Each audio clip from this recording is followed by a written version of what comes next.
Assalamualaikum warahmatullahi wabarakatuh. Baik, Bapak Ibu dan para mahasiswa sekalian, pada kesempatan kali ini kita akan mencoba mendiskusikan tentang program dan kegiatan yang ada di Satuan PAUD beserta pengembangannya. Bapak Ibu dan mahasiswa sekalian, bahwasanya program-program atau kegiatan yang ada di Satuan PAUD pada umumnya dilandaskan pada Standar Nasional Pendidikan Anak Usia Dini. Terkait Standar Nasional Pendidikan Anak Usia Dini, kita dapat membuka regulasi pemerintah yang saat ini masih digunakan, yaitu Peraturan Menteri Pendidikan Kebudayaan RI nomor 137 tahun 2014 tentang Standar Nasional Pendidikan Anak Usia Dini. Dalam regulasi ini terdapat sejumlah standar yang menjadi acuan pelaksanaan kegiatan maupun program yang ada di Satuan PAUD. Apa saja standar tersebut?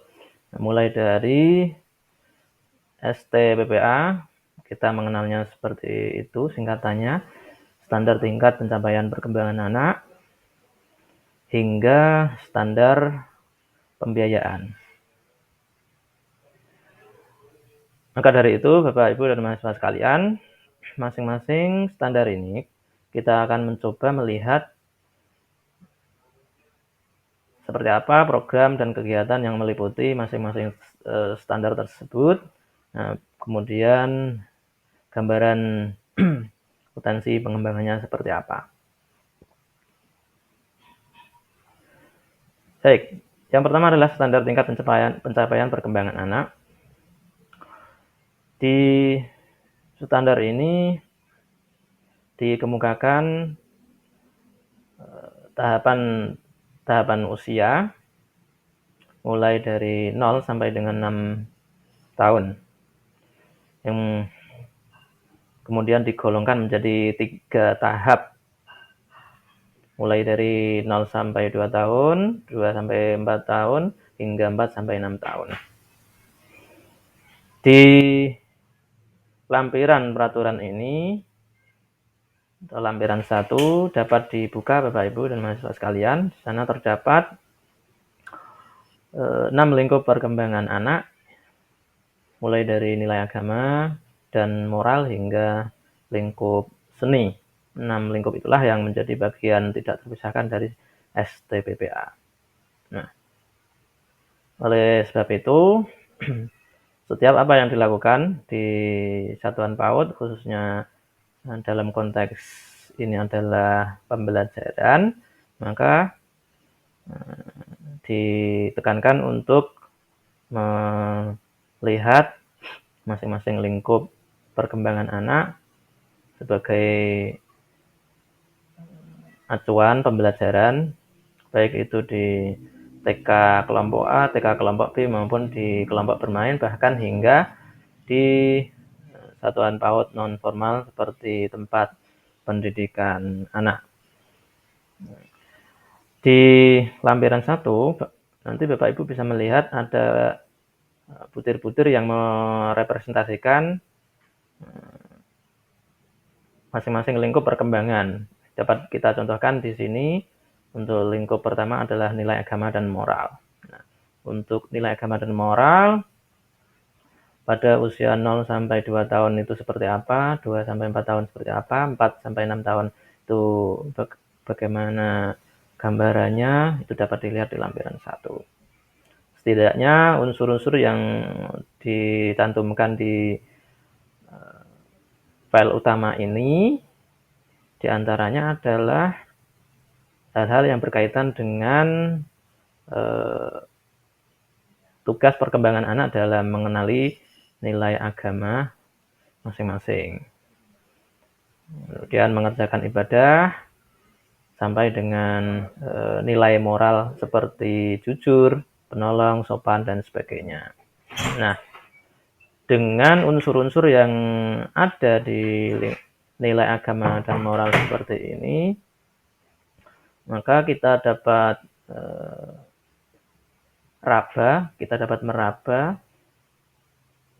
kegiatan apa saja yang dilakukan di satuan PAUD.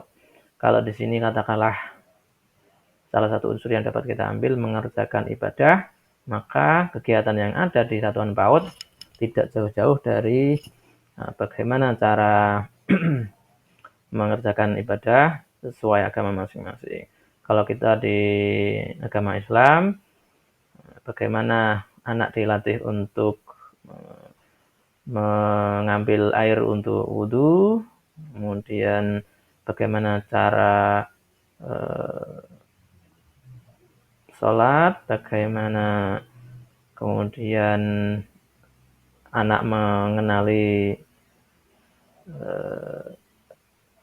aktivitas yang itu berupa pembayaran zakat dan seterusnya. Di samping nilai agama, kegiatan-kegiatan yang lain juga mencakup pengenalan moral, Bapak Ibu. Sehingga kalau di sini ada menjaga kebersihan diri dan lingkungan, maka kegiatan yang ada di satuan PAUD bisa diwakili oleh kegiatan-kegiatan kebersihan seperti mencuci tangan, kemudian gotong royong anak dengan anak yang lain untuk membersihkan halaman sekolah atau di dalam kelas. Itu termasuk bagian dari kegiatan-kegiatan yang mencerminkan menjaga kebersihan diri dan lingkungan. Nah, untuk lingkup perkembangan yang lain seperti apa? Kalau di sini ada fisik motorik, untuk melatih keseimbangan itu biasanya di satuan PAUD ada apa? Ada kegiatan atau aktivitas meniti titian. Bagaimana seorang anak kelompok A menyeimbangkan diri untuk melewati sebuah jembatan, entah itu terbuat dari bambu atau dari kayu balok atau dari beton yang memang disetting sebagai jembatan titian. Atau untuk kelas yang lebih besar, TKB, bisa dilatih gerakan tubuh secara terkoordinasi, misalnya naik sepeda roda 3 atau bahkan roda 2. Nah, untuk pengembangan kegiatan-kegiatan seperti ini, kegiatan yang menstimulasi lingkup-lingkup perkembangan di satuan PAUD, itu sejatinya dapat dilakukan dengan melihat konteks apa yang melingkupi di satuan PAUD. Karakteristik apa yang melingkupi satuan PAUD. Kemudian ada sumber daya apa, baik itu sumber daya alam maupun sumber daya manusia yang melingkupi yang ada di sekitar satuan PAUD. Kalau memang di satuan PAUD itu di sekitarnya tidak ada bambu, maka tidak harus dipaksakan ketika ingin melatih keseimbangan anak itu diambilkan bambu dari luar kotanya. Justru malah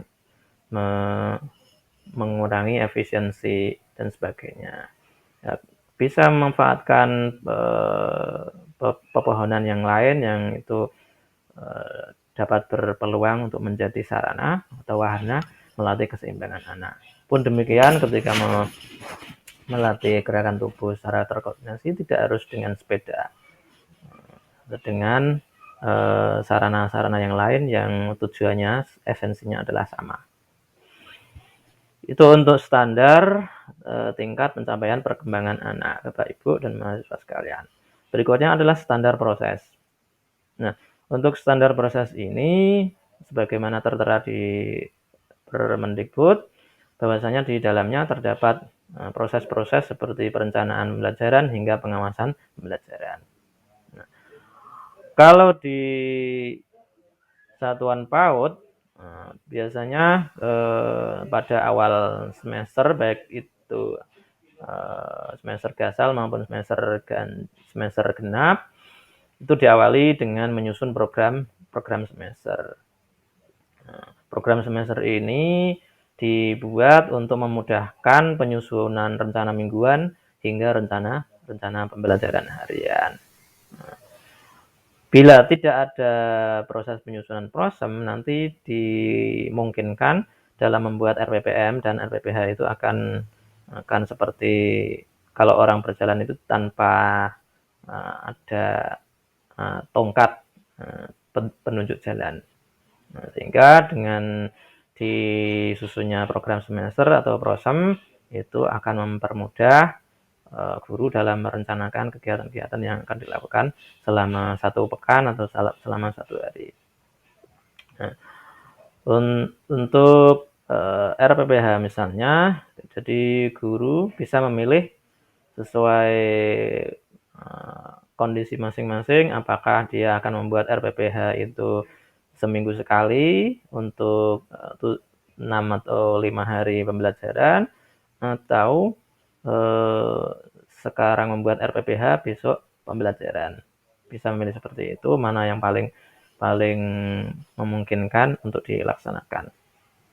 Tapi saya sangat menganjurkan untuk menyusun RPPH, meskipun itu sejatinya adalah rencana harian, ya, bisa disusun jauh-jauh hari, baik itu dalam H-7 sebelum hari H pembelajaran atau bahkan 1 bulan sebelum pembelajaran.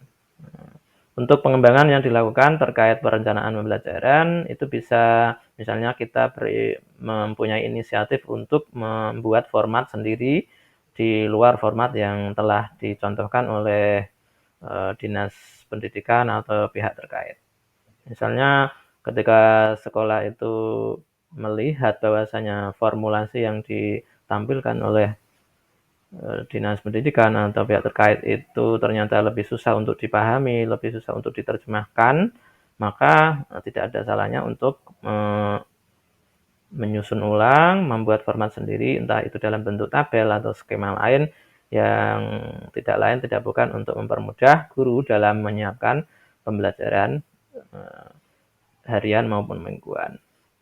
Itu diantara pengembangan yang dapat dilakukan. Begitu pula untuk standar proses yang lain di proses pelaksanaannya. Kalau tadi perencanaan, di sini ada pelaksanaan pembelajaran.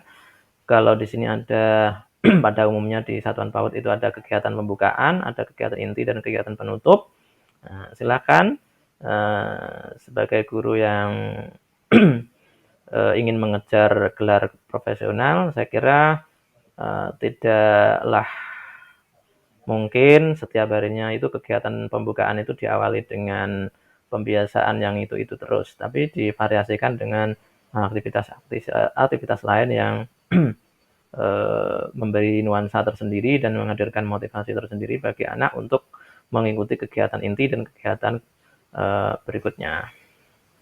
Nah, kalau di kegiatan pembukaan itu diawali dengan gerak dan lagu misalnya pada hari Senin, maka hari Selasa silakan dikembangkan dengan kegiatan atau aktivitas yang lain. Diawali dari pengamatan lingkungan boleh, kemudian pembiasaan keagamaan juga boleh. Kemudian Bapak, Ibu, dan mahasiswa sekalian, untuk standar berikutnya adalah standar penilaian. Apa yang biasanya dilakukan yang merepresentasikan pencapaian standar penilaian ini, bahwasanya di antara yang biasanya dilakukan oleh para guru satuan PAUD, di sana ada proses penilaian yang itu memanfaatkan sejumlah instrumen atau alat bantu penilaian. Ada yang kadangkala seorang guru itu menggunakan catatan anekdot atau instrumen checklist atau format lain yang itu memang dirasa paling praktis dan paling operasional di lapangan. Nah, ketika guru menggunakan catatan anekdot, formatnya pun bisa jadi dikembangkan sendiri oleh guru yang bersangkutan. Artinya tidak melulu mengikuti apa yang sudah dicontohkan oleh pihak terkait seperti yang saya sebutkan sebelumnya di saat membuat perencanaan pembelajaran. Dengan checklist sama, ketika dalam penilaian harian menggunakan lembar checklist, instrumen lembar checklist, silakan Bapak Ibu untuk mencoba mengembangkan dengan cara yang berbeda. Kalau kita biasanya checklist dengan tanda centang, kembangkan pula cara-cara yang lain yang tujuannya yaitu mempermudah atau membuat lebih praktis dalam kita menilai perkembangan anak di saat pembelajaran harian. Berikutnya adalah standar pendidik dan tenaga kependidikan. Bapak Ibu tentu bisa menebak standar ini kaitannya dengan apa. Standar pendidik itu berkaitan dengan guru utama dan guru pendamping, sementara tenaga kependidikan itu berkenaan dengan tenaga-tenaga pendukung selain guru utama dan guru pendamping. Misalnya administrasi, keamanan, kebersihan, dan sebagainya. Bapak Ibu dan mahasiswa sekalian, selanjutnya adalah standar pendidik dan tenaga kependidikan. Kegiatan-kegiatan apa yang biasanya meliputi standar pendidik dan tenaga kependidikan?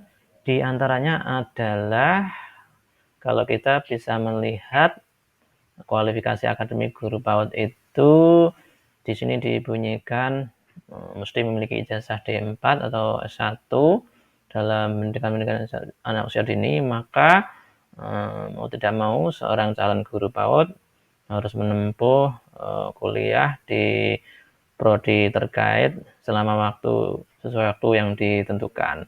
Di samping itu, jika ada seorang guru di satuan PAUD yang berasal dari prodi atau lulusan program studi yang tidak dari pendidikan anak usia dini, maka yang bersangkutan diharuskan atau idealnya mengikuti kegiatan yang biasa disebut dengan pendidikan profesi guru, atau dulu kita mengenal istilah PLPG.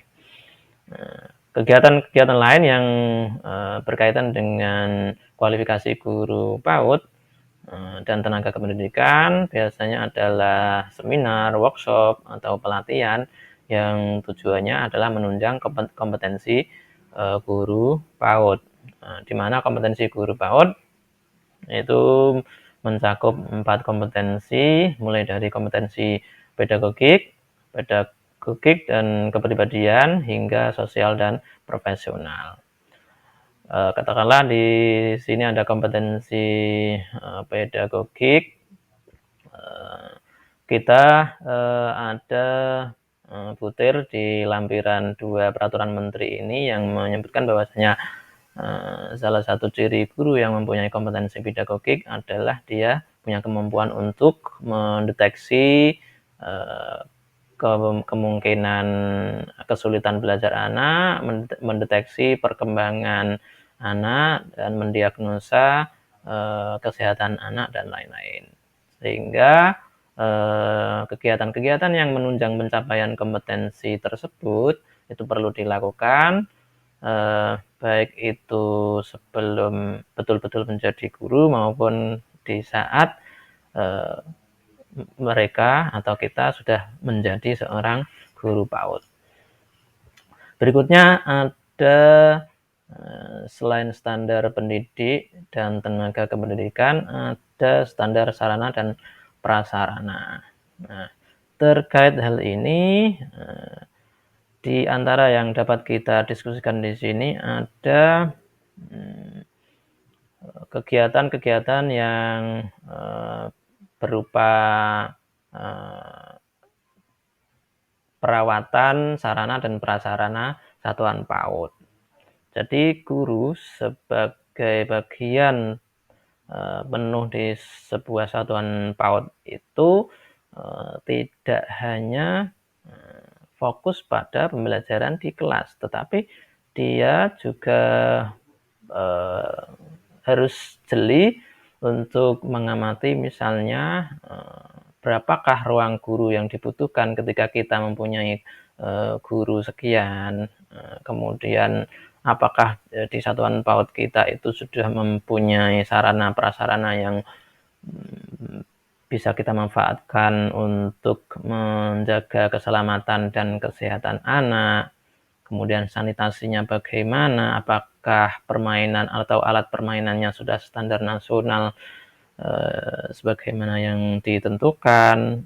Itu kita juga ikut mempunyai aktivitas sampai ke sana. Sehingga mau tidak mau seorang guru PAUD harus melek mata pada sarpras yang ada di satuan PAUD yang merupakan dia tempat dia bertugas. Kemudian Bapak Ibu dan mahasiswa sekalian, di standar nasional PAUD juga ada standar pengelolaan. Di standar ini seorang guru PAUD dilatih untuk membuat misalnya di sini ada visi misi satuan PAUD. Bagaimana membuat visi? Katakanlah guru PAUD tersebut itu masuk di satuan PAUD yang memang itu baru dirintis setengah tahun atau 1 tahun berjalan, sehingga untuk jangka panjang itu perlu disusun sebuah visi yang itu bisa menjadi pegangan aktivitas apa yang akan dilakukan itu akan relevan dengan visi yang sudah diputuskan. Apakah visi satuan PAUD itu akan mencetak generasi religius atau generasi yang berkarakter atau generasi yang nasionalis misalnya, silakan diramu bersama dengan rekan guru yang ada di satuan PAUD. Jadi lagi-lagi tidak hanya berfokus pada merencanakan pembelajaran dan melaksanakan pembelajaran maupun mengevaluasi perkembangan anak. Di samping itu terkait standar pengelolaan kita juga memikirkan sudah punya dokumen kurikulum atau belum, sudah kita buat kalender pendidikannya atau belum, kemudian kalau kaitannya dengan pembelajaran sudah ada standar operasional prosedurnya atau belum, itu juga kita pikirkan sampai ke sana. Berikutnya Bapak Ibu tentang standar pembiayaan. Nah, terkait standar ini tentu tidak jauh-jauh dari yang namanya uang, anggaran, dan pembahasan terkait itu. Bagaimana mengelola keuangan supaya efisien, tidak cepat habis ketika misalnya 1 bulan itu mendapat pemasukan dari SPP, dari pemerintah kota, dari donatur atau dari nasional. Itu pembahasannya di sini, sehingga fokus seorang guru bisa semakin bertambah untuk memikirkan efisiensi anggaran, misalnya kecukupan anggaran dan hal yang terkait dengan keuangan untuk menunjang pembelajaran dan menunjang perkembangan satuan PAUD yang dimiliki. Saya kira itu Bapak Ibu dan mahasiswa sekalian untuk pembahasan diskusi tentang program dan kegiatan di satuan PAUD itu seperti apa, berikut pengembangannya. Mudah-mudahan sedikit diskusi ini dapat semakin membuka mata kita bahwasanya guru PAUD itu ternyata tugasnya tidak seringan yang dibayangkan orang. Untuk menjadi guru profesional ternyata juga tidak mudah. Kita harus memenuhi banyak unsur, sehingga silakan bagi yang memang belum memahami tentang standar nasional PAUD dapat menelaah ulang dokumen-dokumen terkait seperti peraturan menteri ini dan buku-buku atau referensi literatur lain yang bisa dimanfaatkan. Demikian, terima kasih. Sampai jumpa di pembahasan berikutnya. Wassalamualaikum warahmatullahi wabarakatuh.